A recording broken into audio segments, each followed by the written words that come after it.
Saat melihat negara Jepang, kalian akan selalu mendapatkan kota-kota besar dengan suasana yang vibran antara tradisional dan modern, ramainya orang-orang, infrastruktur dan transportasi terstruktur dan rapi, serta jalanan dan ruang publik yang tidak ada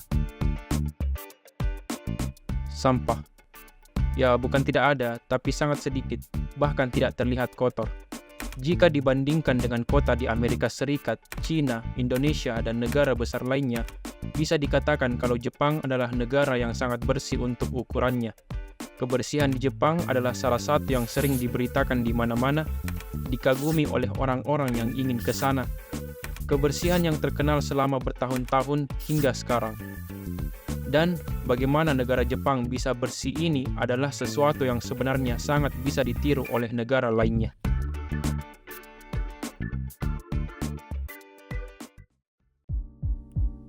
Masyarakat Jepang adalah masyarakat yang disiplin dan pekerja keras.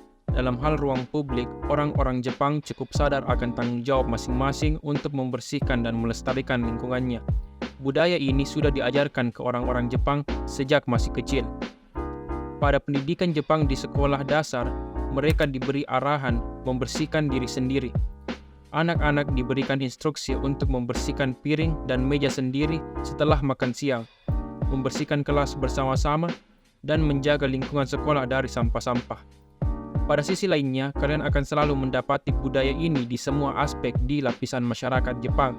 Seperti di wilayah pemukiman, orang-orang Jepang membersihkan jalanan rumahnya. Di wilayah tengah kota, para penjaga toko dan karyawan membersihkan jalanan kota.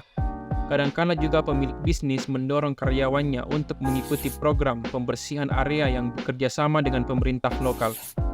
Terdapat tradisi yang disebut Osoji, pembersihan besar-besaran secara bersama-sama di akhir tahun, dengan tujuan agar tahun baru dimulai dengan lingkungan bersih, segar, dan terorganisir.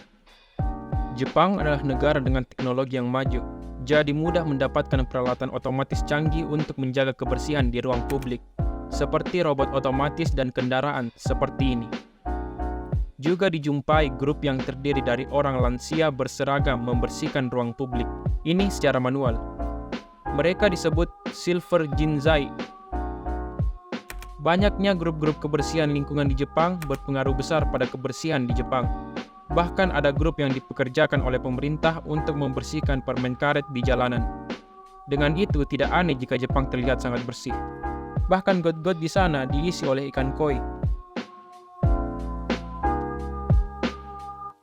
Jepang tidaklah langsung bersih seperti sekarang. Di masa perang dan masa setelah perang dulu, Jepang adalah negara dengan polusi berat yang diakibatkan industrialisasi negaranya dan banyaknya bencana yang terjadi. Tapi apa yang terjadi? Mereka belajar. Seperti halnya negara maju lainnya, karena masa industrialisasi menghasilkan banyak sekali polusi, mereka mulai dari meningkatkan kesehatan publik di awal masa setelah perang, kemudian era polusi plastik saat ekonomi boom tahun 1960 sampai 1990, hingga era digital sekarang. Ada satu hal yang sangat Jepang prioritaskan dan fokuskan agar bisa tetap bersih, dan itu adalah pengelolaan sampah. Sebagai negara dengan kota terpadat dan ratusan juta penduduk, Jepang merupakan salah satu penghasil sampah plastik terbesar, meningkat sejak ekonomi boom hingga sekarang. Walaupun begitu, kenyataannya kontras sekali dengan jarang terlihatnya sampah plastik di kota. Dan pembeda krusialnya adalah pengelolaan sampah yang sangat efektif. Semenjak pasca Perang Dunia, pengelolaan sampah Jepang sangat sederhana dan tidak terstruktur. Sampah diangkat secara manual menggunakan gerobak, sampah dibawa di sungai dengan perahu sampah, dan TPA di Pulau Dream di Tokyo Bay, kebanyakan sampah tidak dibakar atau ditutupi tanah, memunculkan masalah seperti kebakaran spontan diakibatkan gas fermentasi dan masalah bau dan wabah lalat.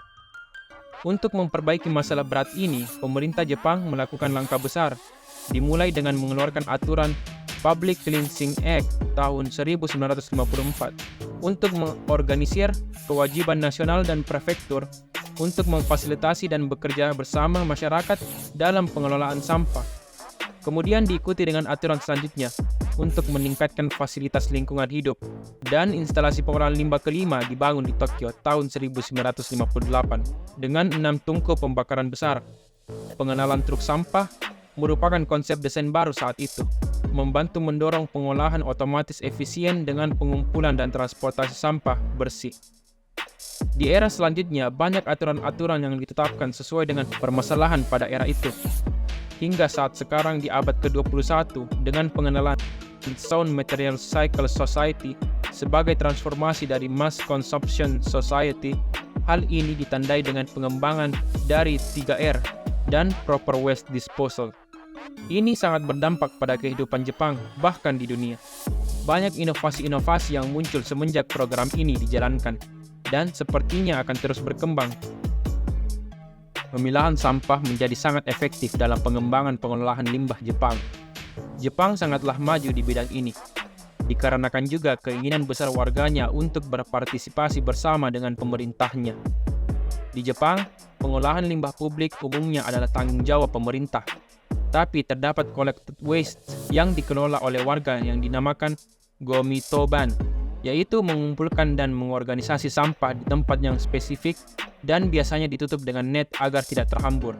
Setelah itu, pemerintah mengambil sampah di tempat spesifik sepanjang pemukiman warga dan membawanya ke tempat pengolahan sampah akhir sesuai jadwalnya. Collective waste juga banyak terlihat di event-event besar dan festival Jepang yang dimana menghasilkan sampah yang sangat banyak. Tapi karena kedisiplinan warga Jepang dan keefektifan pengolahan limbahnya, kalian akan melihat sampah-sampah tertumpuk dan diorganisir di area yang ditentukan dan nantinya akan diambil oleh pihak dari pemerintah.